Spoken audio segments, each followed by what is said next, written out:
سلامونه وخت مو په خیر. تاسې ته له ډیورنډ څخه د نن ورځې د مهمو خبرونو ټولګې ته ښه راغلاست وایو. نن یکشنبه ده د 1404 هجري لمریز کال د تللې شلمه چې د 2025 زیږدیز کال د اکتوبر له 12 سره برابره ده. زه شبنم وزیری یم او تاسې ته له ډیورنډ څخه د هیواد مهم خبرونه وړاندې کوم، خو په سر کې د مهمو خبرونو سرټکي. د افغان ځواکونو له لوري پاکستاني پوځیانو ته د مرګ ژوبلې اوښتل. د افغانستان په غچ اخیستونکو عملیاتو کې 58 پاکستاني پوځیانو ته مرګ ژوبله اوښتې. د ایران له لوري له پاکستان او افغانستان څخه د خبرو اترو او زغم غوښتنه. ایران له افغانستان او پاکستان څخه د خبرو اترو او زغم غوښتنه کړې ترڅو د تاوتریخوالي د زیاتېدو مخه ونیول شي. تیره شپه د اسلامي امارت دفاع وزارت د پاکستاني امنیتي ځواکونو په مراکزو انتقامي عملیات پیل کړل. اوس هم بشپړ خبرونه.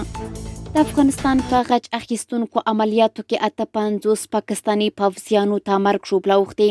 د افغانستان اسلامي امارت ویاند ذبیح الله مجاهد په کابل کې یوې رسنیزې ناستې ته څرګنده کړې چې د تیرې شپې په غچ اخیستونکو عملیاتو کې 58 پاکستاني سرتیري وژل شوي، 10 نور ټپیان دي او له 100 څخه ډېرې امنیتي پوستې د افغان ځواکونو لخوا ونیول شوې. هغه زیاته کړې چې د دې نښتو پر مهال د اسلامي امارت 9 امنیتي ځواکونه شهیدان او 14 نور ټپیان شول.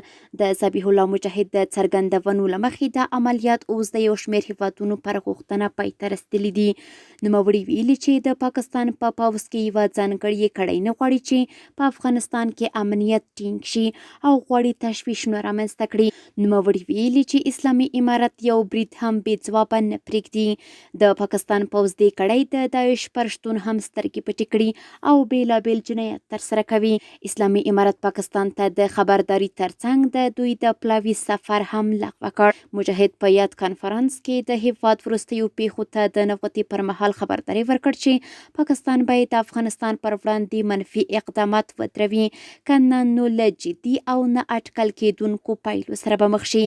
د پاکستان پوځ د تیرې شپې په جګړه کې د خپلو 23 سرتیرو وژل کېدل او د 29 نورو ټپي کېدل منلي دي. ورته مهال د افغانستان اسلامي امارت ویاند ذبیح الله مجاهد ویلي تیره شپه افغان پولیسو 58 پاکستاني سرتیري وژلي او 10 نور یې ټپیان کړي دي. ذبیح الله مجاهد زیاته کړې چې دغه جګړه کې د اسلامي امارت 9 سرتیري شهیدان شوي دي. د اسلامي امارت دفاع وزارت په یوه خبرپاڼه کې ویلي چې د پاکستان د پوځ له لوري په مکرر ډول د افغانستان د حریم د نقضولو او د افغانستان په خاوره د هوایي برید په ځواب کې د ډیورنډ کرښې په اوږدو کې د پاکستاني امنیتي ځواکونو په مراکزو انتقامي بریالي عملیات ترسره کړل. یاد عملیات د شپې په 12 بجې پای ته ورسېدل. دفاع وزارت زیاته کړې که مقابل لوری بیا د افغانستان حریم نقض کړي نو د دوی وسلوال پوځ د خپل حریم دفاع ته چمتو دی او کلک ځواب به ورکړي. ایران له افغانستان او پاکستان څخه د خبرو اترو او زغم غوښتنه کړې ترڅو د تاوتریخوالي د زیاتېدو مخه ونیول شي. د ایران بهرنیو چارو وزارت ویاند اسماعیل بقایي د پاکستان او افغانستان ترمنځ د وروستیو پیښو په اړه اندېښنه څرګنده کړې ده. نوموړي د دواړو هیوادونو د ځمکنۍ بشپړتیا او ملي حاکمیت د درناوي پر اړتیا ټینګار کړی دی.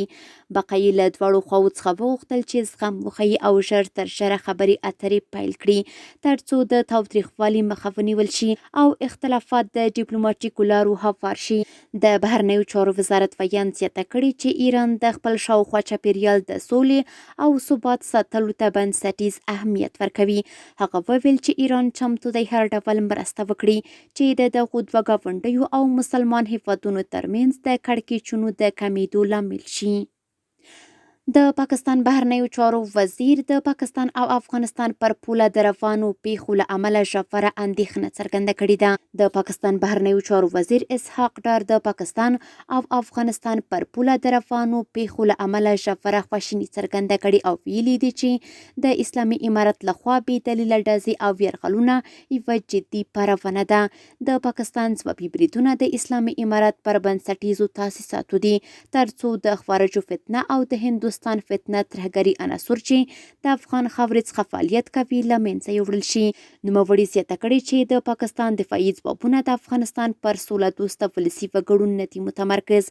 د اسلامي امارت ځواکونو برعکس پاکستان په خپلو دفاعي اقداماتو کې ډیر احتیاط کوي ترڅو د ولسي خلکو د مرګ ژوبلې مخه ونیول شي. نوموړي د اسلامي امارت له حکومته غوښتي چې د هغو ترهګرو عناصرو او د هغوی ملاتړو پر وړاندې عملي او جدي اقدام وکړي کوم چې غواړي د پاکستان او افغانستان اړیکې ګډې وډې کړي. اسحاق ډار دغه راز ویلي چې پاکستان باید د خپلې خاورې ملي حاکمیت او خلکو د دفاع لپاره هر ممکن ګام پورته کړي.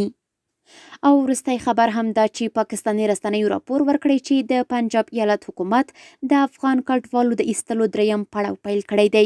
راپور کې راغلي چې د پنجاب حکومت 123 افغان کډوال نیولي او د ستنولو مرکزونو ته یې لیږدولي دي.